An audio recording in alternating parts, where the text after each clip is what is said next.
आपको याद ही होगा जब हम एक बच्चे थे, हमें सांस लेने के लिए एक अभ्यास सिखाया जाता था। 5 सेकंड के लिए श्वास अंदर लें, फिर अपनी सांस रोकें और फिर धीरे धीरे इसे बाहर निकालें।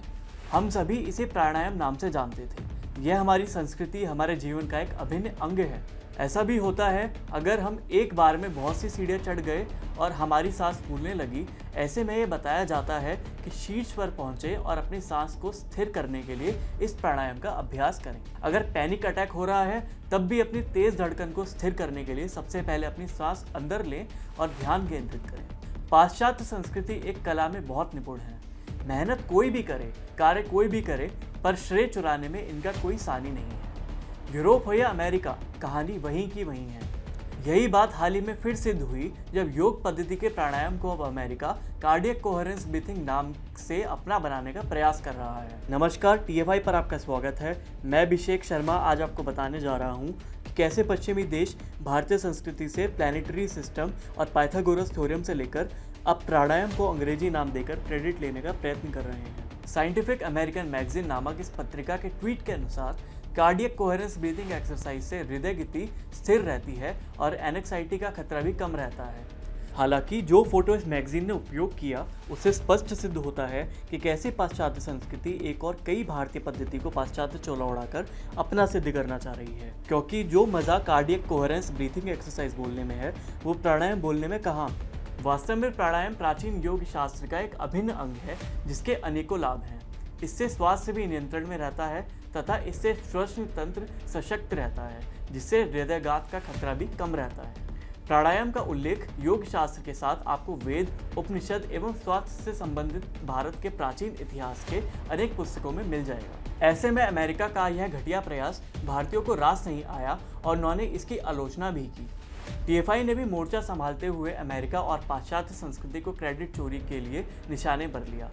स्वयं TFI मीडिया के संस्थापक अतुल मिश्रा के अनुसार उन्होंने पहले हमारी सांख्यिकी प्रणाली यानी नंबर सिस्टम चुराई, उन्होंने हमारा कैलकुलस चुराया, उन्होंने ग्रहों के मोशन पर आधारित सिद्धांत चुराए, योग को उन्होंने PT ड्रिल में परिवर्तित कर दिया, घी और पत्तल पर भी अधिकार जमाने का उन्होंने प्रयास किया और अब वे प्राणायाम को कार्डियक कोहेरेंस ब्रीथिंग बता रहे हैं और एक हम हैं जो कि अपने ही कल को कोस रहे हैं। इस पर TFI ने एक व्यंग्यात्मक ट्वीट डालते हुए पोस्ट किया, लेकिन यह लड़ाई कोई नई बात नहीं है। क्रेडिट चोरी की यह लड़ाई सदियों पुरानी है।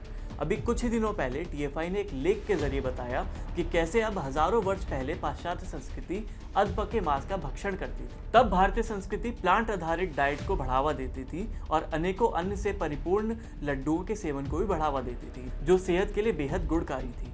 जो आज विश्व के लिए हेल्थ कॉन्शियस है, उससे सदियों पहले भारत ने चिन्हित किया। परंतु पश्चिमी देशों की यह क्रेडिट चोरी यहीं तक सीमित नहीं रही। हमें आज तक समझाया गया है कि ग्रहों के सिद्धांत के बारे में गैलीलियो और कोपरनिकस जैसे वैज्ञानिकों ने खोज की, लेकिन ऐसा तो संभव है नहीं कि उन्होंने यूं ही खोज निकाला हो। यदि उनसे पहले ग्रहों के मोशन, सूर्य ग्रहण इत्यादि के बारे में कोई ज्ञान ना होता तो भारत में नवग्रह का सिद्धांत कैसे आया। हमारे यहाँ सूर्यदेव की पूजा क्यों होती है। जिस सिद्धांतों के पीछे गैलीलियो और कोपरनिकस आज लाइमलाइट चुरा रहे हैं, उन्हें तो जाने कितने वर्ष पहले वाराहमिहिर ने अपने बृहद संहिता में संकलित कर लिया था। आज जिसको न्यूटन और लिबनिस के कारण आधुनिक कैलकुलस के नाम से जानते हैं, उसका मूल स्रोत तो आचार्य आर्यभट्ट ने वर्षों पहले ही खोज निकाला था। 15वीं और 16वीं शताब्दी में विकसित केरल के गणित शास्त्र ने ऐसी पद्धति तैयार की जिसने आधुनिक कैलकुलस की नींव रखी। भोजपत्रों में तैयार इन सिद्धांतों ने पाश्चात्य सिद्धांतों से सदियों पहले कोई गणित सिद्धांतों को न केवल खोज निकाला अपितु उनकी आधारशिला भी स्थापित की। आज जिसे पाश्चात्य संस्कृति ट्रिग्नोमेट्री के नाम से जानती है, उसे वर्षों पहले तंत्र संग्रह में नीलकांत नामक विद्वान ने संकलित किया था। गुरुत्वाकर्षण के जिस सिद्धांत के लिए न्यूटन की प्रशंसा की जाती है, उसे कई वर्षों पहले भास्कराचार्य ने अपने सिद्धांतों में बता दिया था। बौधायन ने जो गणित में सिद्धांत दिए, उसी के आधार पर आज गणित में चर्चित पाइथागोरस थ्योरम पढ़ाया जाता है। हालांकि यह मामला यहीं तक खत्म नहीं होता। आजकल आप कोलगेट के चारकोल टूथपेस्ट के विज्ञापन के बारे में अवश्य देखते होंगे। कई बार तो चारकोल नीम आधारित टूथपेस्ट के विज्ञापन भी देखने को मिल जाते हैं। जब इन्हीं संसाधनों का उपयोग भारतीय करते थे तो पाश्चात्य संस्कृति हमारा उपहास उड़ाती थी।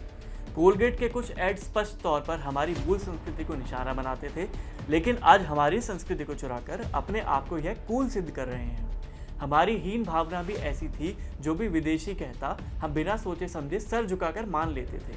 कभी जो विदेशी हमें पत्तलों पर खाने के लिए चिढ़ाते थे, आज वही पत्तलों पर खाने को बढ़ावा दे रहे हैं और उस पर अपना अधिकार जमाना चाहते हैं। ये तो कुछ भी नहीं है।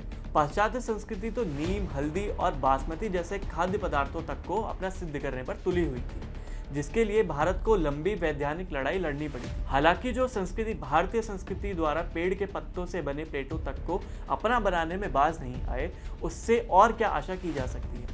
लेकिन हम हैं कि अभी भी विदेशियों से वैलिडेशन के लिए लालायित रहते हैं।